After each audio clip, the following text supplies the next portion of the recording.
Mateos 5, verso 4. Y como saben, seguimos con los estudios que estamos dando sobre las palabras de Jesús, sobre lo que Él dijo en la Biblia, lo que de toda la escritura de la Biblia, las partes que Él habló por sí mismo. Y esto lo vamos a encontrar en los 4 evangelios. Y vamos por el capítulo 5 de Mateo. Dice Mateos capítulo 5, verso 4. Bienaventurados los que lloran, porque ellos recibirán consolación. Gloria sea al Señor. Y esto es un verso que, bueno, es como cuando uno lo lee, tal pareciera que uno no quiere esa bendición. Porque ¿quién quiere llorar? ¿Quién quiere en la vida sufrir? El Señor no quiere decir que nosotros debemos de sufrir para ser bienaventurados, sino que si en caso sufrimos, no debemos de tomarlo como un castigo, porque muchas veces, gloria sea al Cristo de la gloria, muchas veces el cristiano y las personas del mundo que tal vez tengan algún tipo de conocimiento de Dios o algún tipo de creencia en Dios, siempre piensan que cuando viene el sufrimiento, pues es producto de un castigo. Es producto de un castigo, es producto de que no estamos agradando a Dios, es producto de que Dios se ha enfadado con nosotros. Pero ese pensamiento que está en el corazón de muchísimos hombres y de muchísimos cristianos, el Señor en su palabra aclara que es algo sumamente equivocado. El Señor dice: bienaventurados los que lloran. Entonces el llorar, el tener problemas en la vida, en sufrir la vida, no es parte del castigo de Dios, sino es parte de la vida misma. Es parte de la vida misma.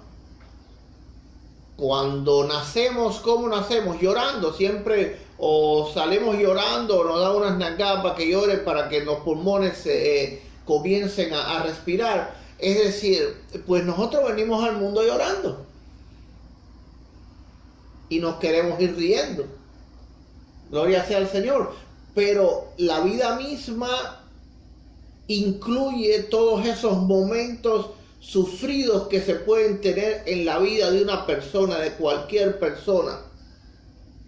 Aunque tenga la vida perfecta, siempre, que no existe, ¿verdad? Es un decir, pero siempre van a haber momentos y causas en la vida que va a hacer a la persona llorar y que va a hacer a la persona sufrir, que va a hacer a la persona pues creer que es menos, creer que ha sido castigada por Dios.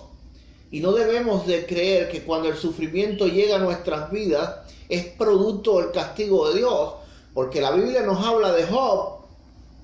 La Biblia nos habla de Job y el propio Señor dice que era varón perfecto y recto, temeroso de Dios y apartado del mal.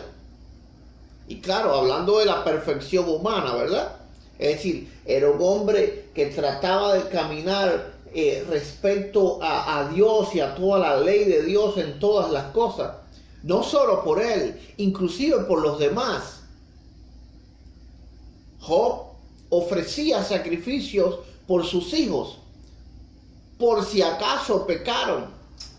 Es decir, él no esperaba a que ellos se arrepintieran, él no esperaba a que, bueno, a ver si Dios les toca el corazón y ellos se arrepienten.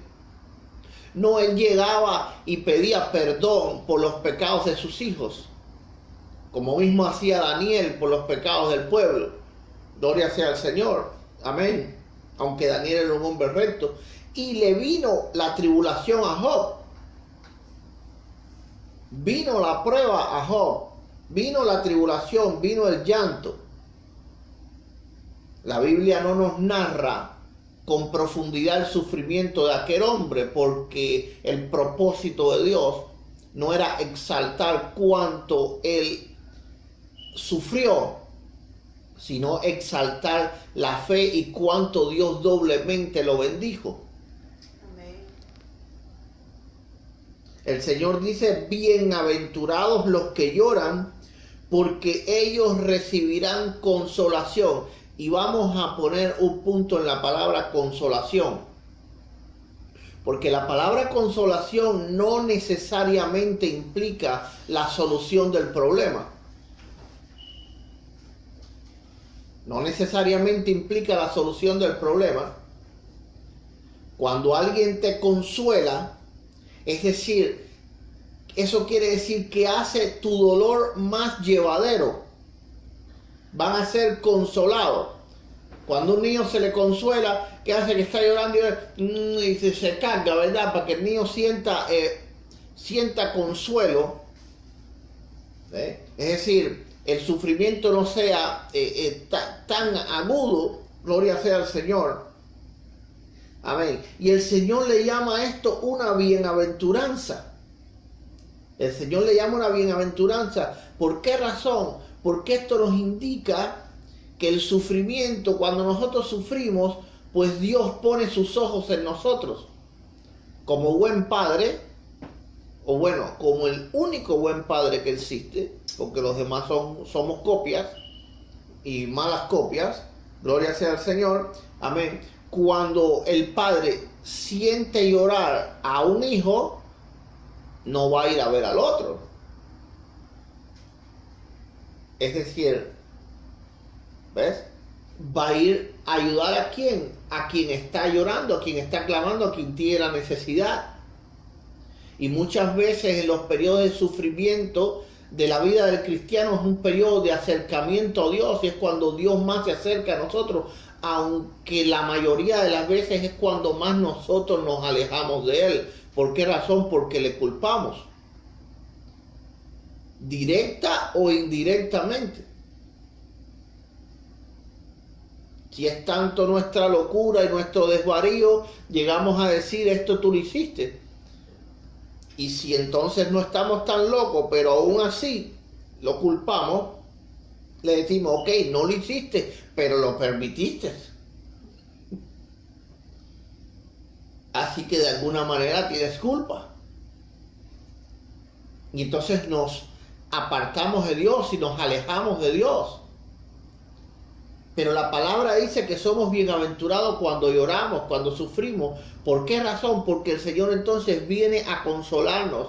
Y ahí es cuando nos da muchas veces los milagros, cuando hace muchas veces las cosas en nuestra vida. Y ojo con esto, porque muchas veces entonces el milagro no